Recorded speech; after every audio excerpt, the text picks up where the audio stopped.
Hello guys, and welcome back to the Volks Wizard channel. Now for this year I've decided to be a little bit more open-minded about the cars that I review, because not everybody wants to drive a performance car, and it's safe to say today's car won't be reviewed by Evo magazine, nor will it draw a crowd at Caffeine and Machine, but I felt it was well worthy of coverage on this channel because it's still an interesting car, and also because it continues a 70-year tradition of Volkswagen offering an open-top driving experience.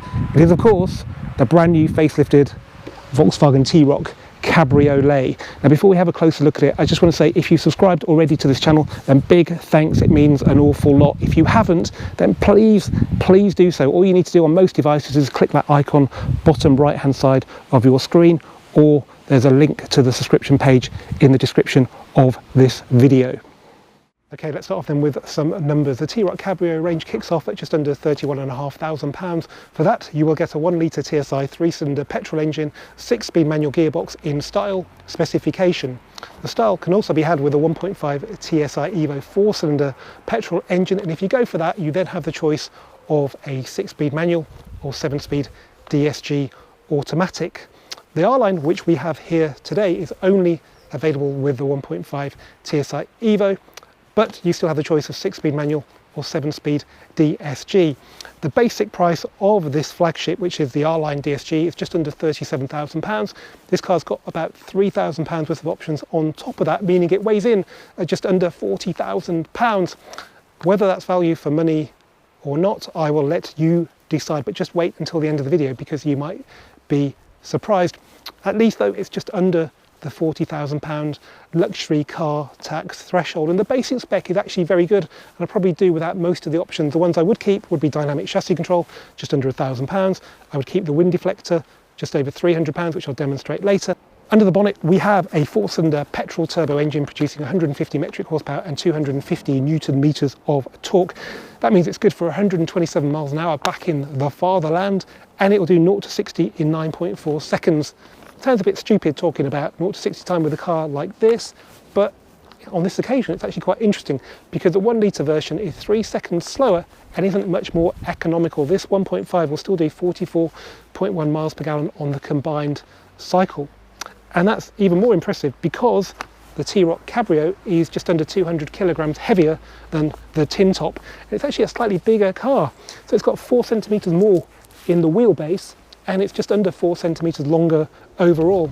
Now I know what you're thinking, how can VW justify producing such a niche model, which is a 2-door car and a Cabrio, when they can't even justify producing a 3-door Golf? Well, there are a couple of reasons for that. Firstly, the Germans love a convertible, so maybe the accountants didn't get their way this time. I've just come back from Germany and they're actually a much more common sight over there, probably because you can drive over the Alps in a day from most parts of Germany and get the Italian sunshine. The other reason is that over 1 million T Rocs have been sold, 7% of them are Cabrio, so even that's a small proportion, that's still quite a high build number. Unlike every other T Roc, the Cabrio, interestingly, is the only one made in Germany. It's actually built in the old Karmann factory, which was acquired by Volkswagen in 2010 when Karmann went bust. But just like the Karmann days, it mainly concentrates on low volume cars, particularly convertibles. In the past it's built pretty much every Golf Cabriolet, Beetle Cabriolet, Porsche 356. In recent years it's produced 981 Caymans and most of the Boxsters, so it's a very cool place to have your T Roc built. Right, now let's have a look at the outside of the T Roc Cabrio. Now the most common criticism I've heard about the T Roc Cabriolet is who could want a convertible SUV, and I was in total agreement until I started researching this video, and I found out it wasn't as rare as you might think. In recent years we've had the very short-lived Range Rover Evoque convertible, but probably the less said about that the better, because it tends to elicit the same sort of criticism that the T Roc Cabriolet does. But go back to the Second World War, the original Willys Jeep was more often than not seen without a roof than with. The original classic Land Rover Defender, again often seen with no roof. But the SUV 4x4 this reminds me of the most is the Suzuki SJ410 from the 1980s. It could go off-road, but more often than not it was seen driving around city centres with its fabric roof removed, playing usually bad music very loudly. Okay, it was more of an off-roader than the T Roc Cabriolet, which trades some of that off-road ability for better on-road manners, but I think that's more in keeping with what the typical buyer could want. So I suspected the 80s were coming back, and the T Roc Cabriolet makes me pretty sure they are. Now let's have a look at the outside then. So this is an R-Line model from the front, apart from the black roof. Well, you can have a black roof on a normal bodied car, but yeah, from the front it looks like a normal T Roc tin top. Compared to the full fat R model, we don't have 3 air intakes, just the one. This area down here is gloss black on the R, well, it's normal plastic here. This is still gloss black though, looks really nice. I'm not sure why this R-Line has got the 3 LEDs here, because I was told by Volkswagen this would be reserved only for the R model in the UK. What we do have though is the IQ headlights, a nice touch, they're LED headlights.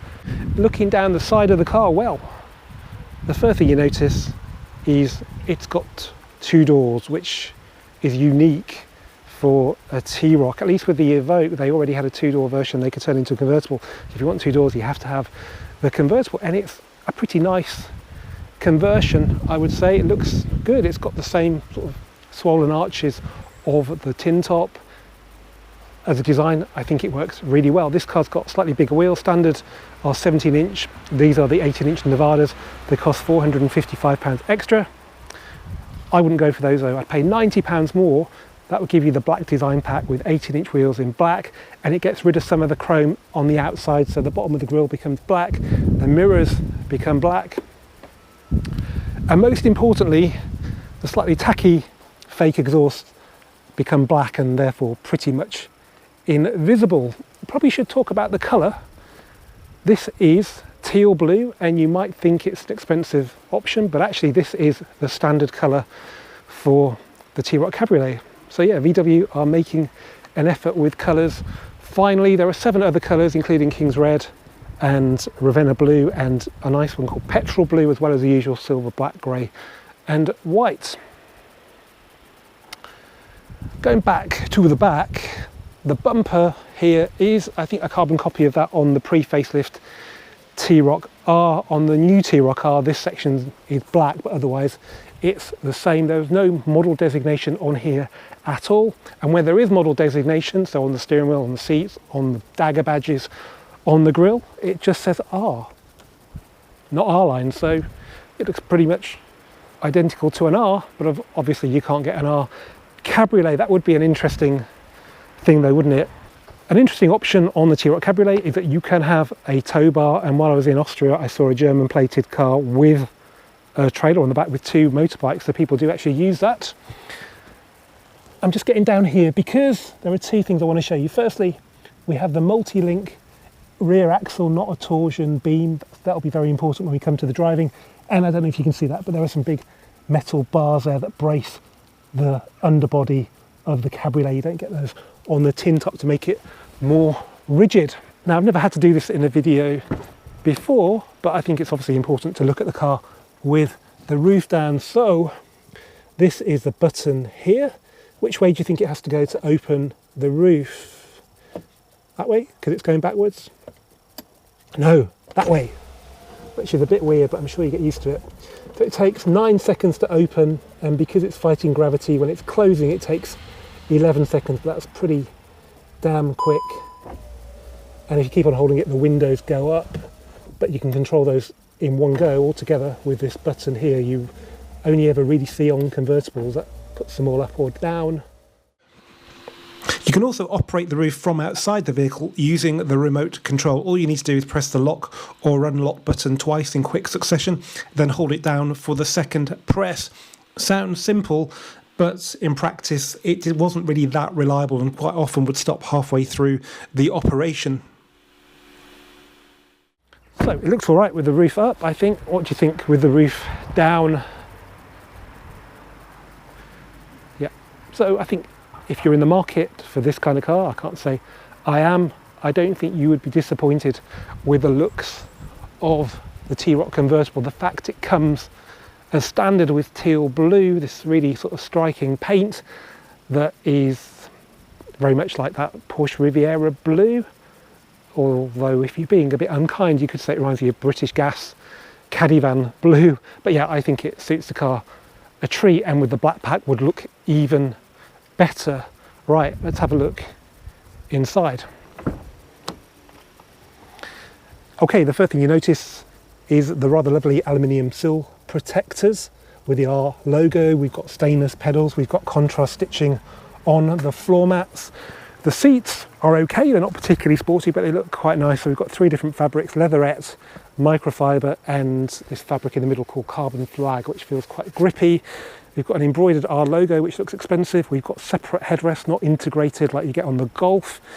We've got 4-way lumbar adjustment as well, not some sort of crappy lever on the side like you get on the Golf. So yeah, nice. Door cards look pretty good. So we've got leatherette here with contrast stitching. This area is padded, but not very much. Why couldn't they make that a bit better? I don't know. But overall, with the piano black and the I think ambient lighting in that strip, it looks reasonably good quality, and that sensation continues on the inside. So I'll just turn the ignition on.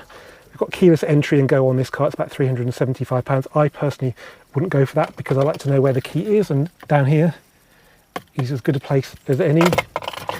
So let's talk about the plastic quality, because Volkswagen have listened to criticism and dealt with it in this car.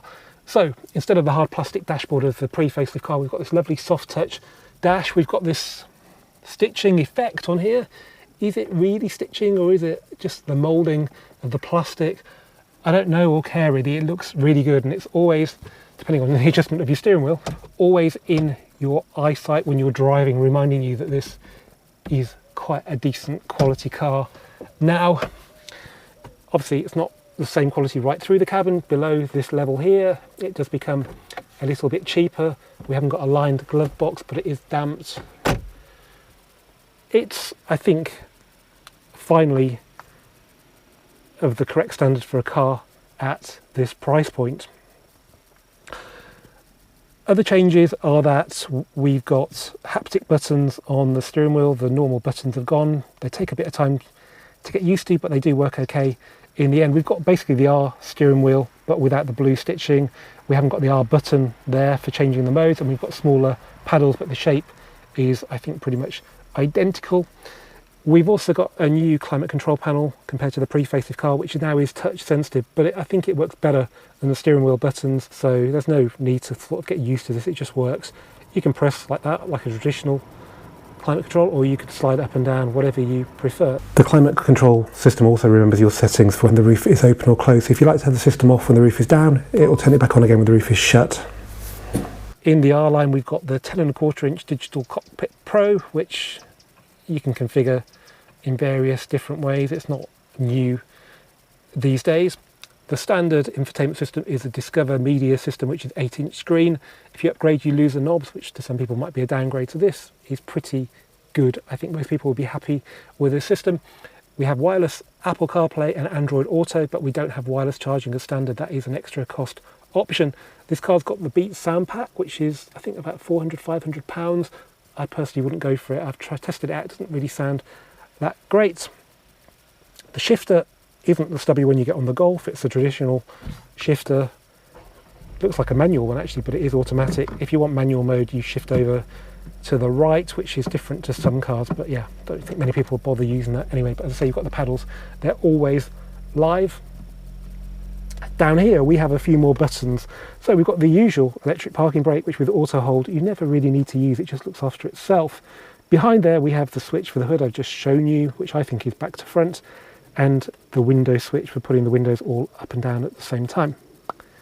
Cup holder, worth pointing out, it's not engineered in any way. I don't know if it works for everybody. There's none of this sort of ratcheting system you get on the Tiguan and the Golf, but they do break. So if it works and it's not going to break, then great. Front center armrest with leatherette and contrast stitching looks okay.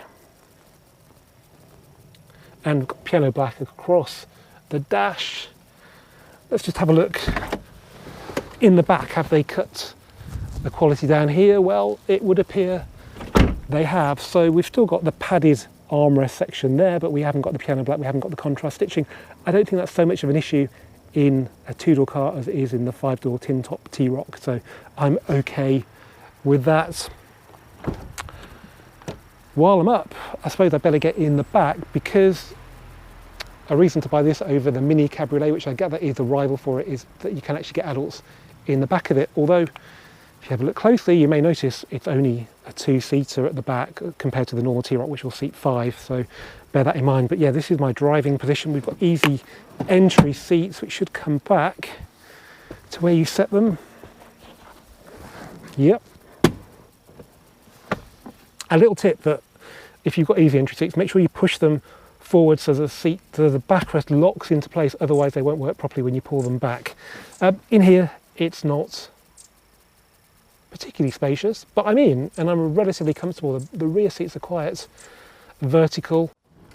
Let's go and have a look in the boot, which, like the accommodation in the rear, is a bit of a compromise. So compared to the tin top T Roc, you lose about 40% of the boot space, primarily because we don't have the height. The boot opens with the new Volkswagen badge. We've got a rear view camera on this car as well as front and rear parking sensors, which are standard. The rear view camera is optional. So this is the boot, and it's a reasonably good space, and because it's an SUV, actually it's quite high up, so it makes it easier to access, but no way is it as practical as the tin top. But I'm stating the obvious. You can pull the seats down, fold them down with these levers. This one's going to hit the backrest on the passenger seat. It makes it more practical for sure. Under here we have the optional wind deflector. I think that's £315, money well spent, fits nicely in there.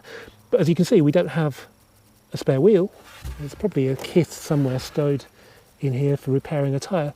Interestingly, even though this car's got beats, I can't see in here the subwoofer for it. Maybe it's down there, but yeah.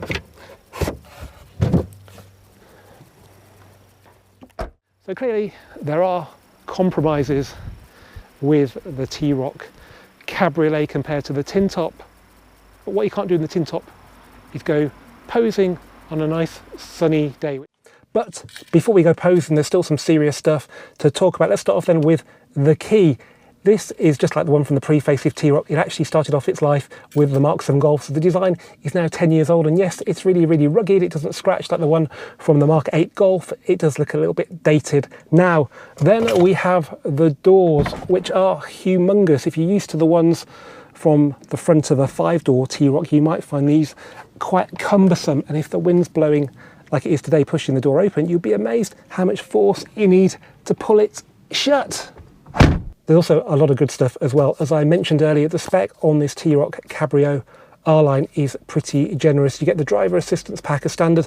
That brings with it 2 really useful things. You get side assist blind spot recognition, which illuminates a little light in the mirror casing if a vehicle is in your blind spot. I absolutely love that. And you get automatic main beam. The bad news is that the driver assistance pack brings with it lane assist, although I'm pretty sure that's standard across the range anyway now. The good news is you can turn it off with a button on the end of the stalk, which wasn't there on that T Roc R I tested a few weeks ago. It's definitely here today. Then you just press that button and then press OK on the steering wheel. You can sort of finish it off by pressing that button on the stalk again. But the bad news is it's only off until you turn the ignition off, so you have to do it every time you get in the car, but I think it'll become pretty natural. Next, let's talk about the seat. You can spec leather for them if you wish. It's just over £2,000, which is quite a lot of money, but I wouldn't recommend that because being a convertible, you want it to be as cozy in here as possible, and leather, even with the standard seat heating, it's not going to be as comfortable in the winter as fabric. Very sensibly, Volkswagen have given us winter pack as standard on this car, and that means as well as seat heating, you get heated washer jets, and what a lot of you guys probably have never tried before is the heated steering wheel, which I guarantee you will absolutely love, although maybe not when you turn it on by mistake in the middle of summer. Right, now it's time to go posing in the T Roc Cabriolet.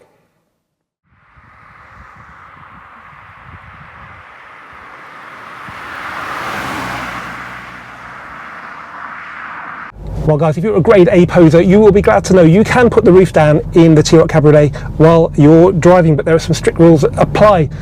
Firstly, you can't start the process above 19 miles an hour, but if you're putting the roof down, say you're at traffic lights, you can actually start it below 19 miles an hour and keep it going above that speed, so let's try that. And I've worked out the logic of the switch. Push the switch down, roof goes down, pull the switch up, the roof goes up. So let's push it down. We're doing 17 miles an hour. Now we're doing 21, 23, 25, 26. And the roof is now open. Now I've got to point out, that hasn't been as reliable as that. A couple of times I've been filming and it actually stopped working when it shouldn't do. It should continue above 19 miles an hour. I wasn't really going much faster than I was then, so there's no reason for that. Now putting the roof up, it's a little bit stricter. You can literally only do that below 19 miles an hour at any point in the process. So we want the roof up, pull the switch up. That's, come on, 19. Okay, it's closing now. If I go above it, speed too high, so let's go back down. I don't know why that's any better. It's like an air brake getting all the wind now. Again, we're too high. There's nothing behind us. And now it's closing, hurrah. So I'm sure you'll get used to that, but I think the easy thing to do is just do it while you're stationary, particularly because if you use this switch by mistake, which is very easy to do, I've done this actually a couple of times, you might have a pretty bad accident. The electric parking brake switch is very similar, and when you're not concentrating, it's very easy to do this. You operate that and you create basically an emergency stopping situation, which if you've got somebody behind you not paying attention, but even if they are paying attention, you could have a bit of a nasty accident. Right, with that sorted now, let's talk about the dynamics, because there is a lot to talk about. Firstly, I want to talk about the gearbox. Generally, I say DSG is brilliant. It's not the case with this DSG though, because I've been spoiled. I've been used to the wet clutch DSGs and the more powerful cars. The dry clutch ones and the least powerful cars, or 1.5 I think and below, they're not anything like as smooth. They're okay, but yeah, if you're used to like another gearbox, like I say the automated manual in the Honda Jazz for example, this is fantastic, but compared to wet clutch DSG, it's a little bit jerky.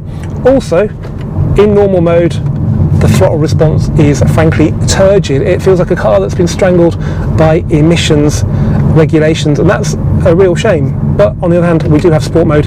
You can bang it into that and it feels a little bit more responsive. So you really want to mix and match with the modes, because this car's got dynamic chassis control, and if you put it in sport mode, it's a little bit too firm. Well, two things that make it very hard for engineers to balance ride and handling: make a car sporty and hard and raise it up off the ground. Well, when you give them the multi-link suspension this 1.5 has got, I don't think the 1 litre will have that, so bear that in mind. When you give them DCC, the chassis engineers have got no excuse, and with this car they've done a really good job. Unlike the T Roc R, which I drove a few weeks ago, this car actually rides and handles really well. So in normal mode, it's perfectly fine. I think for most people you would just leave it in normal mode. That doesn't mean don't buy DCC and passive will be the same.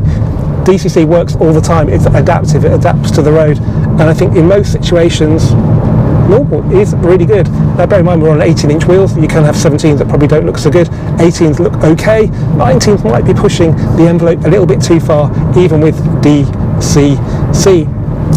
Now you can put it in sport mode, which as I said makes the ride a bit hard, and to be honest I can't imagine many T Roc Cabriolet owners wanting this. Also it exacerbates the scuttle shake, which is generally quite minor in normal mode, but it is there. Okay, yeah, you can drive it quite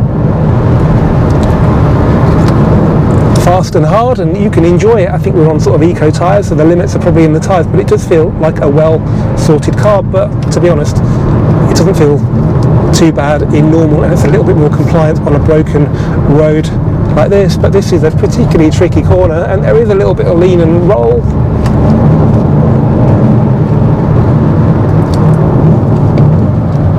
But yeah, it holds on really well, and it's usually smaller than big old Jaguar Land Rover cars that we meet coming the other way on the wrong side of the road. So all I can say is if you're buying a T Roc Cabriolet, you will love the way it drives generally, particularly if you play with sport mode, and yeah, I think it's good. And also MPG, it's worth saying, when this car was delivered it was on over 40 miles per gallon on the display. When I drove it to and from Birmingham recently, again I got over 40, so okay, it does feel a little bit emission strangled in normal mode, but it does actually pay that back with decent fuel economy, which isn't bad for a high riding aerodynamics of a brick SUV that's 200 kilograms or thereabouts heavier, because it's also a convertible. So yeah, efficiency has come on a lot in recent years. The final thing I want to show you is how compliant it is in comfort mode. So you shouldn't really need to use this because normal is fine, but if you find yourself somewhere where the roads are bad, Oxfordshire, Gloucestershire, Northamptonshire, Kent, let's just say most of the UK, you might want to use comfort mode every so often. Also, if you've got loads of speed humps and you want to take them at 30 miles an hour, which you can here, then as you can hopefully feel, it's a very compliant car, but probably a little bit too roly-poly in this mode. So yeah, they've done a great job with the chassis. It's a really nice car to drive.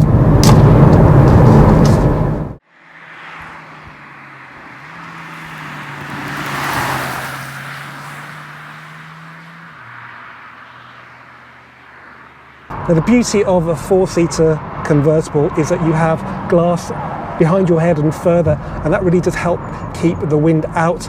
And when you complement that with a wind deflector, you get a really, really refined open-top driving experience, which I want to demonstrate now. So we're heading onto the motorway with the roof down. We've got the wind deflector up, so £315. It takes about 20 seconds to put it in, and once you've done it a few times, it's quite easy. It's a bit fiddly the first time. I haven't put an awful lot of hair gel in today, so you can see how much my hair moves. This might be important for some people buying this car. So let's get up to 50 miles an hour.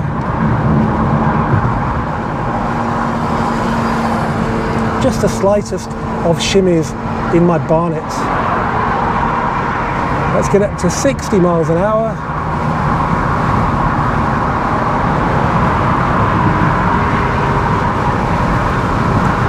A little bit more of a shimmy, but only a shimmy. And now let's get up to 70 miles an hour. And there you go. Some movement, but it's not uncomfortable. You haven't got the wind going down the back of your neck like you have into some two-seater convertibles. So yeah, it's pretty refined. But what is it like without the wind deflector in? Well, let's take that out and find out. And that's 50. There's a lot more blowing around in the cockpit. My notepad is threatening to fly out. My hair at 50 feels like it did at 70. Let's try 60. And again, it's nowhere near as comfortable as it was with the wind deflector. Let's just try 70 then for a brief period, I imagine. And yeah, things are moving around in here a lot. My microfiber's moving, and that's 70. So yeah, okay, it's great to have the glass behind you, but you really need the wind deflector to make this the most enjoyable open top driving experience you can get.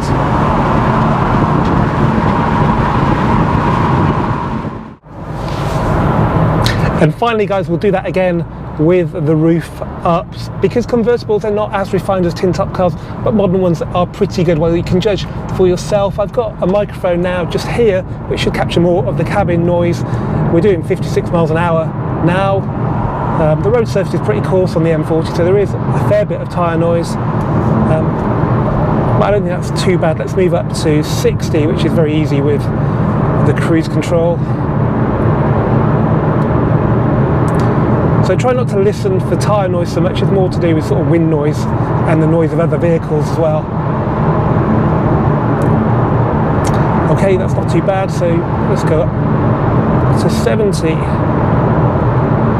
Okay, so to my ears it doesn't sound too bad, but I haven't got a normal T Roc R-Line to compare it with directly, but I'd say, as ever with a convertible, it is a bit of a compromise. There is a little bit more noise, which if you're doing longer journeys at motorway speed might be an issue. If you're not, then I wouldn't worry about it too much.